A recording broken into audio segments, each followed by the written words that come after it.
স্বপ্নে কিছু খেতে দেখলে কি হয়। দেখুন, স্বপ্নে স্বাভাবিকভাবে আমরা অনেক কিছু যেগুলো কল্পনা জল্পনা করি খাওয়ার কথা, অনেক যুবক আছে সারাদিন চাইনিজ খাওয়ার ধান্দায় থাকে, বাবা মাকে টাকা পয়সা নিয়ে, তো স্বপ্নে শুধু চাইনিজ খাওয়া দেখে। এটা জল্পনা কল্পনা করার কারণে হয়, এরকম কিছু স্বপ্ন আছে। আবার কিছু স্বপ্ন আছে বেশ ইঙ্গিতপূর্ণ, ব্যাখ্যা সাপেক্ষ, যে প্রশ্ন থেকে ইন্ডিকেট পাওয়া যায়, সেটা স্বপ্ন দেখলে যদি আপনার কাছে মনে হয় বেশ তাৎপর্যপূর্ণ, কোনো ভীতিকর কিছু নয়, তাহলে সেটা ব্যাখ্যা সাপেক্ষ হতে পারে। স্বপ্নের ব্যাখ্যা যারা বুঝেন তারা বলতে পারেন যে কোন স্বপ্নের কি ব্যাখ্যা হতে পারে। আবার অনেক সময় দেখা যায় কিছু খাবার আছে অস্বাভাবিক, নোংরা কোনো খাবার খাচ্ছেন আপনি, ময়লা খাচ্ছেন, অথবা কোনো কিছু খাচ্ছেন কিন্তু আপনার কষ্ট হচ্ছে, ঘুম থেকে ওঠার পর মুখ দেখা যায় তিতা, অথবা আপনার তিতা অনেক সময় অন্য কারণে হতে পারে, গ্যাস্ট্রিক বা অন্য কোনো কারণে হতে পারে। আবার অনেক সময় দেখা যায় যে স্বপ্নে এরকম কিছু খাচ্ছেন যেটা বিদঘুটে টাইপ। এগুলো বেশিরভাগ ক্ষেত্রে ব্ল্যাক ম্যাজিক হয়ে থাকে। দুষ্ট জিন এবং যারা ব্ল্যাক ম্যাজিশিয়ান স্বপ্নে এ ধরনের বিদঘুটে অনেক কিছু খাওয়ায়, কাঁচা মাছ খাচ্ছেন, এটা খাচ্ছেন, সেটা খাচ্ছেন, এবং সময় ঘুম থেকে ওঠার পরে আপনার এরকম অস্বাভাবিক অনেক কিছু দেখা যায়। এগুলো ব্ল্যাক ম্যাজিকের ইত্যাদির প্রভাবে হয়ে থাকে, এগুলো কারণে মানুষ ক্ষতিগ্রস্ত হয়।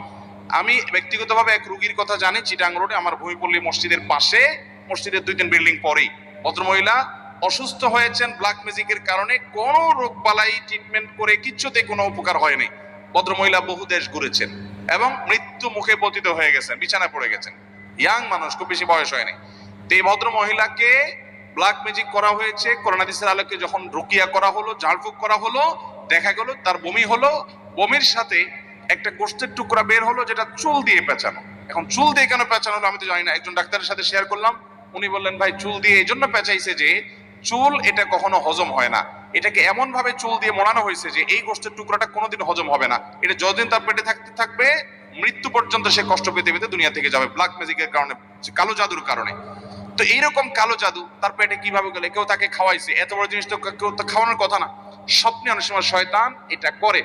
এই স্পিরিচুয়াল বা আপনার আধ্যাত্মিক বিষয়গুলো অনেক সময় আমরা অনেকে বিশ্বাস করতে চাই না, অথচ এগুলো কোরআন হাদিসের আলোকে অপ্রমাণিত বিষয় নয়। অতএব স্বপ্নে আপনি কি খেলেন বা না খেলেন এটি ব্যাখ্যা সাপেক্ষ বিষয়। হতে পারে জল্পনা কল্পনার কারণে, সেটা সাধারণ।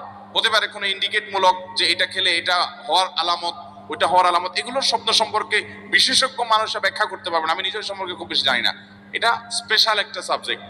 আর ইসলামের স্বপ্ন এটা ইমানদারদের স্বপ্ন বেশিরভাগ ক্ষেত্রে ইঙ্গিতমূলক হয়ে থাকে, ইন্ডিকেটমূলক হয়ে থাকে, ভালো বা মন্দ তার কোনো কিছুর আলামত হয়ে থাকে। আর তৃতীয়ত, কোনো কিছু খাওয়াটা অনেক সময় হয় এটা আপনাকে ব্ল্যাক ম্যাজিকের অংশ হিসেবে ম্যাজিশিয়ানরা ঘুমের ভিতরে কোনো কিছু আপনার পেটে ঢুকায়।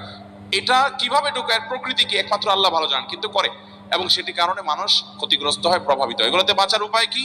ওই যে শোয়ার সময় উজু করে ঘুমাবেন এবং 3 কুল পড়ে পুরো শরীর বন্ধ করে ঘুমাবেন, সুন্নাহ সম্মত আমলগুলো সকাল সন্ধ্যা করবেন এবং কোরআন তেলাওয়াত বাসা চালু রাখবেন। বিশেষ করে দেখবেন এই সমস্ত ব্ল্যাক ম্যাজিক থেকে আল্লাহ তাআলা আমাদেরকে বাঁচাবে। আল্লাহ তাআলা আমাদের সবাইকে যা শুনলাম, জানলাম, বুঝলাম আমল করার তৌফিক দান করুন।